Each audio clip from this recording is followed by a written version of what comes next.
welcome to the show, Johann. Thank you very much for doing this. Thank you for having me. When is it that you realize, and if you go back in time, that you had this fascination and love for bikes? That would be obviously when I was a teenager. I would say around maybe 14, 15, 16, back in France. All my friends were riding scooters, all those, like small 50cc bikes to go to their girlfriends and stuff. And I was with my bicycle. And obviously, I wanted to have the same as what they had, which was not the opinion of my parents back then. So I just had to wait. Actually, in France, to get your big CC license, you need to wait to be 21. So I actually waited until my 21 years old, and then I passed the license and I could get my first motorcycle. But it started at 14, 15, 16, yeah. Mm-hmm. And anybody else in the family who shares the same passion for bikes? My brother. I have a younger brother, same thing. So he's not working in the motorcycle world, but we both enjoy it. But we are the only two. Was there a moment where you sort of decided that, this can be something that I can pursue professionally as well? This is not the way I thought about it. So I like bikes, right? I just wanted to, point of my life after my studies, I just wanted to work for a big international company. And BMW has always been a company which I was looking at, because very nice products, cars, also bikes, but mainly cars. Always ahead in terms of innovations and stuff. So this is actually how I started. There was an open internship position at BMW Motorrad in France. I raised my hand, and this is how I got in. But back then, at 21, I was not looking at BMWs, to be honest. Yeah, that's how it started. From an intern to being the director for BMW Motorrad in a new country altogether, and driving the business and shaping the brand strategy over here. This has been quite a journey. And I've seen that it has not taken you an awfully long time to get there either. You've had those progressions fairly fast. So if you can break this down for me, that what has helped you progress, what was the goal? I would start by saying at the end, I don't think there's and I know this is not what you said, but there is no right approach to how do you want to handle your career, right? There are many different ways. I think it all depends of what you want to do, where you want to potentially end, or where you want to go, and what you're also willing to put in terms of efforts and potentially sacrifice to make it happen, right? So from my side, yes, I always wanted to have not always, but starting in the company, seeing how things were, I quickly thought that, okay, I would like to have a leadership role and potentially staying at BMW Motorrad.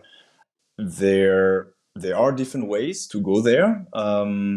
On my side, I found that, okay, since the company is offering a lot of, let's say, international positions and is really promoting international candidates or associates, I thought that this is the way I would actually go. So I started to, raise my hand for international assignments. This was maybe the first out of comfort zone that I needed to take. It's fun. It's not only about out of comfort. It's really fun. You meet other cultures. Work with different teams. That was maybe the first one. Second one was trying not to stay. As I wanted to get a leadership role at BMW Motorrad, it means that you need to be quite open and skilled when it comes to marketing, when it comes to after sales, because everything is handled right by one person. And obviously the team. The second point was trying to not only focus on, I started on the after sales side, not only focus on after sales, but also trying to jump in marketing, trying to jump in sales, even if potentially not having a position in sales, but at least being interested in what the rest of the team is doing and see how you can support. When I was in marketing, I mean, obviously marketing serves sales. At least this is how I see it. So, trying to build those connections Absolutely. and to learn. And yeah, I would say thanks to the different moves that I was given by the company, because there was, I believe, trust. Thanks to changing position, being always open, and I mean, obviously, to be honest, achieving what is being asked, because at the end you still need to do the work, right? Oh, Yeah, absolutely. and a bit of luck. This is how I managed to get here. They say, right, that the harder you work, the luckier you get. One of the things, Johan, you said, which kind of stood with me, was the fact that you were open to the opportunities, and you had that hunger, that you were looking at sales, you were looking at marketing, you were looking into after sales. So pretty much looking at all facets of the business. Also, you said teamwork is very important. And I would want to dive into this as well, because having worked in now three different countries, France, Austria, Canada, so you would have had to create those kind of high impact, high performance teams who would have contributed to the collective success of every team that you've been part of. How do you go about building effective teams? Is there a secret sauce? Is there some sort of a strategy that you put in place? I'll stay quite humble on that one, because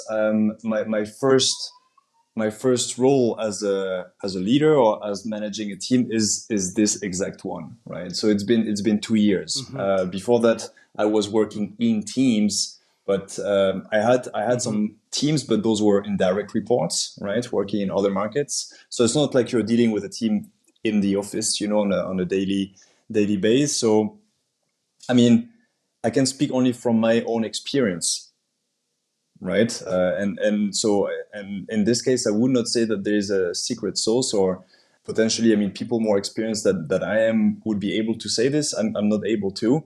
But my team now, I mean, I think we are being successful because there is a lot of trust in the team, and that's something I needed to build, because I joined the team when, let's say, my predecessor was here for pretty much 25 years. So there was a very strong Wow. bond, right, with the team, and Those are big shoes to yeah, fill. it was. Yes, absolutely. So it's about being accepted by the team, right? Yeah.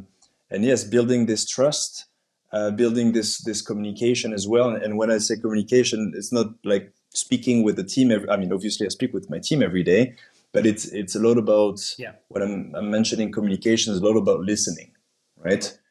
Because by listening, you Hmm. understand who they are, you understand what their goal is, you understand what their potential fear is, their stress, and that's something which is really important, because otherwise you cannot lead, and lead is a big word, right?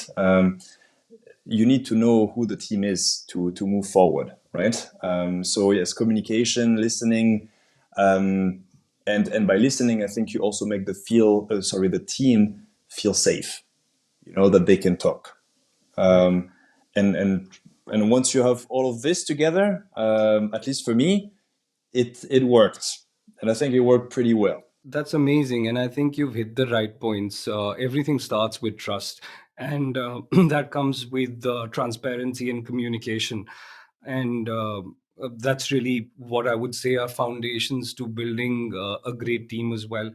Within When we're still talking about teams, one thing that I would want to possibly learn for myself as well is how do you approach, or how do you manage people who are elder to you, who are also reporting to you? Something like to the initial question that you had. Obviously, there's transparency, there's Hmm. trust, and I really value those words. I just say it like this, but I really value them. But obviously, I mean, Hmm.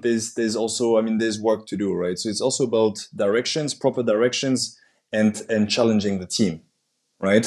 And when you have your directions and you're able to explain them, and you're also able to show how we will get to this goal, this is where you get endorsed, you know, in the position. I mean, again, this is how I feel it. So being young, or I mean, obviously, yes, I'm younger than the rest of my team, but I think the experience, you know, from having traveling, coming up with new ideas, um, uh, challenging the status quo, you know, saying, well, what has been done for the past, I don't know, 10 years maybe, is it can be done different.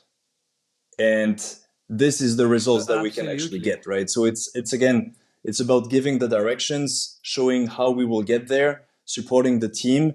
I think at the end, the age, I mean, yes, of course, if you're young and you don't know what to do, you just land here and you say, okay, well, let's keep it as it is and everything will run just right. This is not the way. Absolutely. And we are an ambitious organization with ambitious goals, and we want to be leaders in every facet, every platform that we are part of. So, of course, the stakes are always high. And what I also believe, you know, kind of adds to the credibility and gives leaders more gravitas, such as yourself, is the fact that you've held positions in international markets. So you've seen similar problems, or even a variety of different sort of loopholes, problems that can prop up, and you've managed those things. So obviously there is that street cred, and being having that international experience always helps as well, right? That always help, but again, also as long as you are open and listen to, you know, to the team, to their own experience as well. Because for instance, yes, you come from another market, but you cannot copy paste what you have been doing in other markets. Yes, some of it you can, but some other you cannot, because it's a different culture, because the different customers, different target group, different mindsets.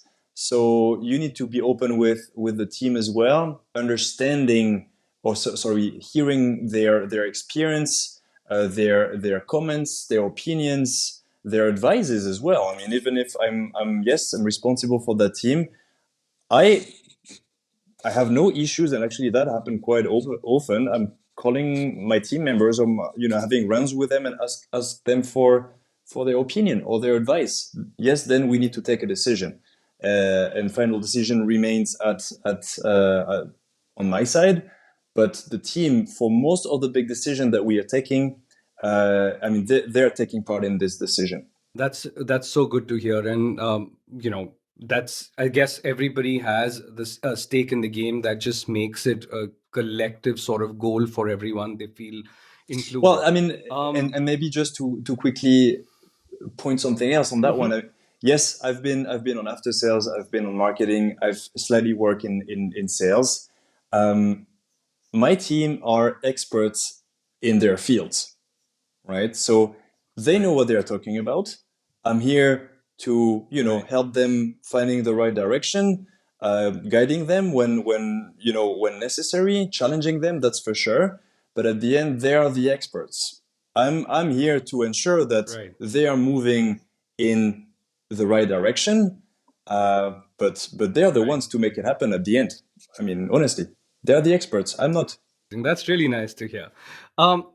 Johan, so who do you rely on for um, sort of guidance as well? Do you have any mentors, etc.? Yes, sure. So I mean, there's not like I usually go to the right to this person. It's I have a panel of people that I know are Yeah. the right persons when I have a specific question, right? So most Right. of them are in other markets. So part of teams where I was working in before. Um, Right. and they're also always very open, because they want to hear about, hey, what's the experience, I mean, how is it working out there. And so they it's just about, you know, giving additional opinions for supporting me in taking further decisions. So yes, I have several of them. And I also have my family, which counts a lot. No, that's amazing because I think one of the perks of being part of a global giant like BMW is the fact that you get to meet and work with some amazing people, and we pretty much I've worked in two markets, India and Canada. Both have seen that we are a lean organization, which means that there are the best candidates and the best pool of talents working within the organization that we are part of. So whether it is within the market or outside, you get to work with a great bunch of people who are extremely passionate, extremely intelligent, and have so much of wealth of experience that they always come in handy when you need to, get through a sticky sort of a And you need situation. you That's good need to hear. those people, right? Yeah. It's important, they carry you up, and potentially I'm Hmm. hoping that I'm also carrying some people up, right? So I played the same role for other people out there, other, let's say, friends or colleagues. Hmm. Yeah, that's how I see it. All right. What goes into uh, preparing for a director level position? What sort of preparation goes into it? There was not much time for preparation. That's something I can tell you. So I needed to be fairly quick. Yeah, things happen Hmm. very quickly. So, I mean, yes, when meeting to management, obviously, what I had in mind is trying to get as much data, as much information as possible about where I would be working. So, the Canadian market, the motorcycle Hmm. industry there, Yeah. so knowing about assignment would be about, but yeah, being prepared. I mean, come on, it's really about being Right. prepared, knowing your subject, already coming up Yeah. with ideas, already asking Hmm. or raising questions. Hey, I found out that in the Canadian market, things are like this, that, that. That's something I would definitely challenge if I would get the position. So Right. being informed about what's around, but already coming up with potential scenarios is maybe a big word, but yeah, like questions. Hey, how come is it like this? And you're not waiting for an answer, but at least it shows that you know your topic, and that you're already looking Yeah. forward to start start moving things. So yeah, this is pretty much how I prepared, coming up with also questions about the position. Because at the end, Right. for me, an interview is not only okay. I'm hoping that I would be taken for this. It's also, well, I want to ensure that what I'm applying for is something that I really want. So, what is Right. really the position about? I mean, obviously discussing, package as well. What's the salary? How is it gonna be when I'll be working there? How's the team? For how long the team has been working here? What's the atmosphere there? All those type of things that you want to ensure that when you land in that position, you are at least a little bit aware, and not like after 2 weeks, wow, I didn't know that. That's interesting. And Johan, I think I mentioned this to you that one of the goals for, or one of the reasons why I'm doing this is also to make sure that I'm able to help somebody. I'm able to provide some information from your journey to somebody who's looking for some sort of clarity. That's job done for me for this podcast. And that's really what I'm striving for. It's known fact that there's a lot of immigrants who are going to be coming to Canada. Canada has opened doors for a lot of immigrants to be part of this country. And being an immigrant myself, the insecurity that we go through of not knowing, when you would get a job, uh, a lot of people are trying to manage and understand the cultural nuances and the differences that they have to get used to. So, flipping the scenario from asking you how you would prep for your interview, I want to understand that when you're interviewing people and you've hired a significant number of people across different roles and across different cultures and countries, what is it that you're looking for in a candidate, be it for any role? What are the certain few qualities that you're looking for in candidates who are applying for positions within your team, or in general, what would be your advice? Well, I'd say before the interview, there's a big process which is checking at CVs, right? And that takes a lot of time. And unfortunately, as everybody, our time is limited, right? So yeah, CV. It starts with the CV, right? So before meeting face to face, I only see a piece of paper or I see something on the screen, and I need to skim through the background of the person and so on and so on. So obviously, obviously, I'm quite picky on those things. Surely, so some of my team members would confirm that. But a CV, with already like having, sorry, it seems a little bit like scholar, but everything, a CV with mistakes and not properly written and so on. This doesn't work, especially when you already receive like 50 different CVs. You're trying to find a quick way to start filtering those CVs. Like, okay, pass. Let's start the interviews. Let's go into the interview process, or not pass. And sometimes, sorry, Chirag, it's just because of this, right? So it's really for me, and it also shows how much time this person or the candidate has spent building up that CV. So ensuring that there's no mistake, because at the end, yes, you play for potentially getting a position and potentially go ahead with your career. So that's for me really important. That's interesting. I guess it's about personal branding first of all, and if somebody has to get that right, because that's your first That's the impression first through your impression. CV, right? First impression, right? Hmm. So then when you meet the person, obviously the first thing I'm listening is I'm asking is about, please summarize your CV. I want to understand from your words Hmm. what's your experience, right? And why you moved from this position to this position, or why do you move from this company to this company? That's because this shows what's the overall goal behind, right? Often I Right. question, okay, I see background, I see CVs, and this candidate jump companies or position every year, and that's something I Yeah. tend to ask, because obviously when I want to work with someone who will stay for a certain amount of time, that we can build him up and that he can be really proactive in coming up with proper expertise and stuff like this, right? So this is also something I'm looking at.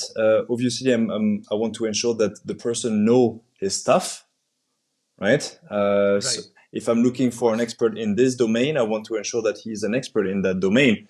Um, Obviously, there's always a learning curve when you start a new position. I take this into account, but yes, you need to at least, know a certain level of what will be required to be done. You have to show motivation. Sometimes you see candidates, they come Hmm. in and you feel that they don't really want to be here. That's Right. you need to sell yourself, right? You need to come up with a smile Hmm. and, hey, look, this is what I can do for you, and let's start the conversation, and then we can have this proper ping pong conversation. But if it's just like looking down and I just hope that I'm taken, yeah, it doesn't help. But again, that's my point of view. And again, candidates should be asking questions, because that shows interest.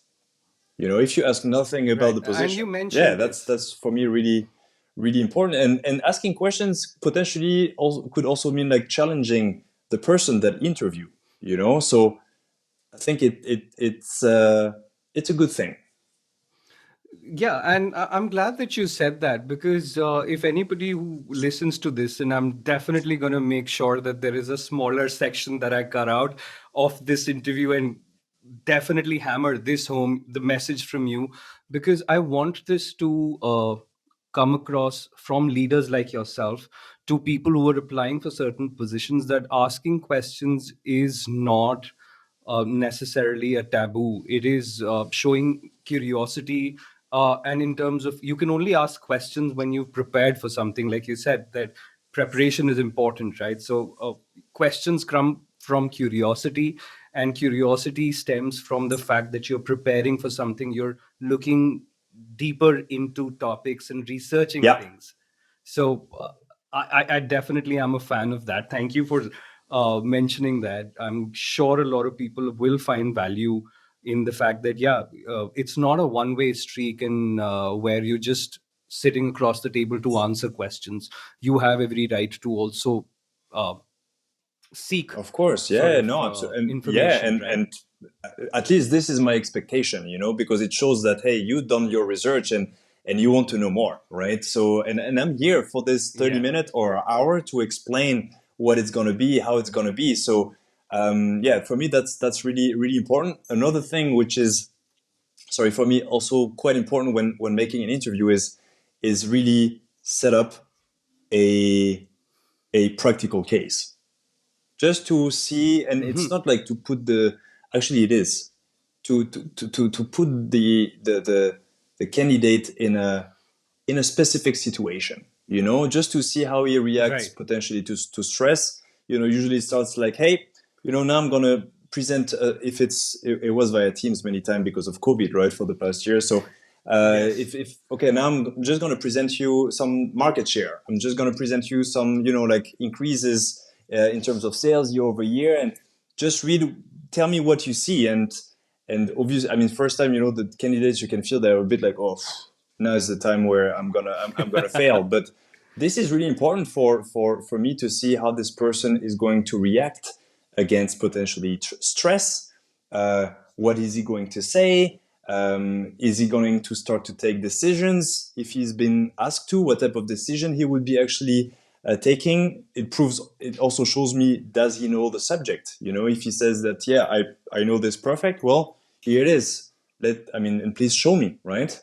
And this should not be taken by a Right. candidate like, he just wants me to fail, but I just have 30 minutes or an hour to know if you would be the right candidate or not. So for me, the best way is to put you into practice, into an existing case, a real case, just to see how Yeah. you react.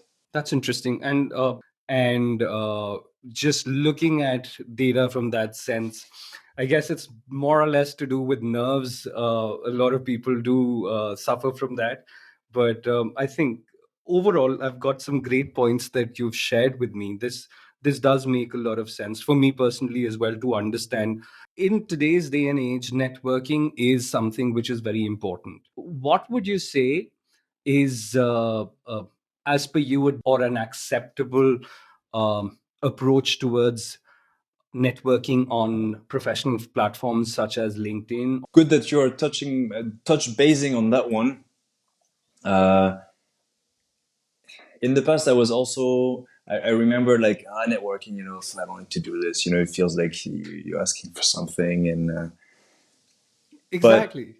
I feel that now, with a little bit more experience, I feel that when you think like this, you're already too late in networking. For me, Mhm. networking is you don't start networking when you need something. You don't start networking to ask for favors, as you mentioned. Like you expect first date.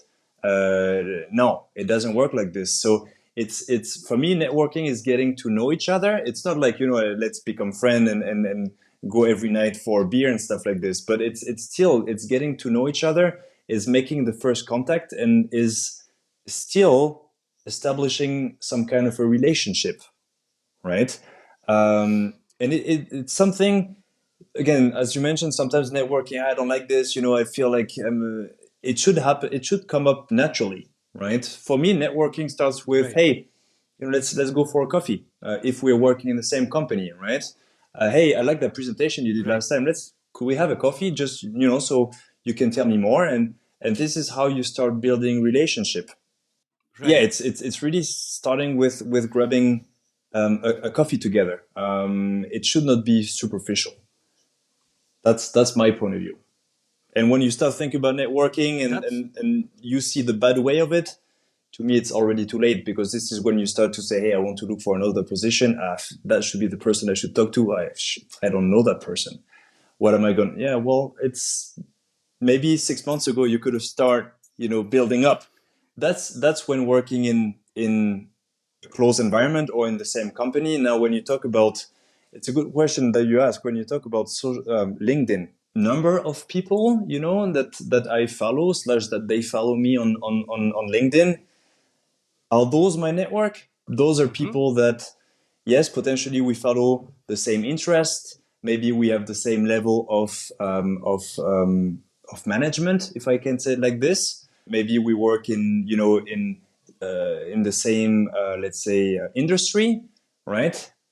But Right. am I, just because that person asked me or I asked them and they agreed to my invitation, that in 6 months I can ask them for something? No. I absolutely love it. Thank you. Thank you for spelling it out as it is, that when you're approaching somebody and asking them for a job just because you've been on their contact list, or you've been part of their contact list for 6 months, is already too late in networking. And the reason why I brought it up, I think it's safe to say that we can apply it to our digital lives as well, because we're all pretty much now working in a hybrid model where we don't get to see each other as much. Um, Digitally is how all of us are connected, whether it is any sort of social media platform. And even if we apply it to a professional platform like LinkedIn, it has to be building that sort of a relationship. If you're sharing some information, having that genuine interest in knowing and understanding what the communication has been all about, what is it that you're doing, instead of just out of the blue saying, hey, No, there is a post in there your needs to be some kind of an thing. introduction, right? I mean, but there are people out there, you know, just thinking that, hey, I'm just gonna ask now and it's going to work. And no offense to this, I know there are people heavily trying and you know, maybe like after Mhm. several doors being closed, you know, they just try this way, and I understand it, but I think there needs to be a little more efforts put into this, right? Absolutely. And many a times we don't put ourselves in the other person's shoes. That if I were you, then would I like to receive that message? And if I receive that message, how would I react to it? Yeah, yeah. So, no, thank you very much. I really love this information that you've shared, because we don't put that lens. And like you said, again, home run for me to hear this, that we can't, if you're thinking of writing to somebody and asking for a job specifically, you're late to the networking game. That's what I would say. Yes. Thank you. Last question. The best advice that you've got in life? I would say to not settle. Always challenge or try to challenge yourself for whatever Hmm. you do. And again, it depends on where you want to go, right? But yeah, trying to not stay in a comfort zone when you feel that it starts to be like this, it feels good. It feels really good. Hmm. But that's Yeah. that's not good. So don't settle and always, you know, be curious and get outside, travel. Yeah, this is, I think this is the best advice I've received in my life so far. That's amazing. Perfect way to end this conversation. Johan, thank you very much for doing Thanks to this. you. It was And I'm great. definitely going to, nope, I'm going to have you on the show again next year. I'm going to keep you posted on all the other episodes that are coming out. But a heartfelt thank you for kicking this off with me. I've had an interesting conversation, a lot of takeaways. So thank you And once again thanks for this. for thinking about me, and I hope I contributed to your great project. Absolutely, you Well, did. perfect then. Great to hear. Thanks a lot once again, and yeah, talk to you soon.